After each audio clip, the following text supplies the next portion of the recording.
রোমানিয়ানরা যখন চুরি করে তখন এইভাবেই ঢুকে। দুজন একসাথে ঢুকলো, একজন আমার সামনে মাল গোছাইতেছিল, এইটা ওইটা নিতেছিল, আর ওর ওয়াইফ ফ্রিজে দেখতেছিল আর আমাকে লক্ষ্য করতেছিল। তো মালগুলো ঢুকাইলো যে জায়গা, আমি দেখে শুধু অবাক হয়ে গেলাম যে মানুষ এত সিস্টেম করে চুরি করে, যে মহিলা মানুষ ওরে দেখেও যে দইরা ওই জায়গাতে মালগুলো আমি বাইর করব, দেখেন মালগুলো কোথায় ঢুকাইতেছে, এখান থেকে দেখার পরেও যে মালগুলো আমি বাইর করব, সেটা আমার দ্বারা আর সম্ভব হয় নাই।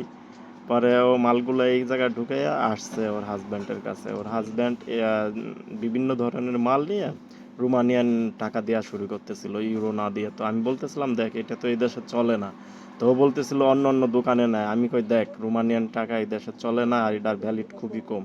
দেখা গেল 100 রোমানিয়ান দিলে 2 ইউরো 1 ইউরোর সমান হয়, সেক্ষেত্রে এটা আমি নিব না। তো বলতেছে ওই দোকানে নিতেছে, তাইলে আমি নিব না, তাইলে আমি চেঞ্জ করে আনি। মানে ও তো এই মালগুলো নিবে না, ও আইসে ওর বউরে নিয়ে শুধু চুরি করতে। ওর বউ ওইভাবে চুরি করলো, ওখানে ঢুকাইয়া ও মালগুলো থুইয়া এখান দিয়ে চলে গেল। তো আমি ক্যামেরা বাইর করে দেখতেছিলাম যে আসলে মালগুলো ঢুকাইলো কোথায়। মালগুলো যে ফ্রিজ থেকে কমছে সেটা আমি টের পাইছি, কিন্তু ওকে মালগুলো কোথায় ঢুকাইছে এইটা দেখতেছি না। যে ওদের হাতে যেহেতু মালগুলো নাই, সেই ক্ষেত্রে আমি কিভাবে বলবো? আর ওই জায়গার থেকে মালগুলো যে আমি বাইর করবো দেখা, সেটাও আমার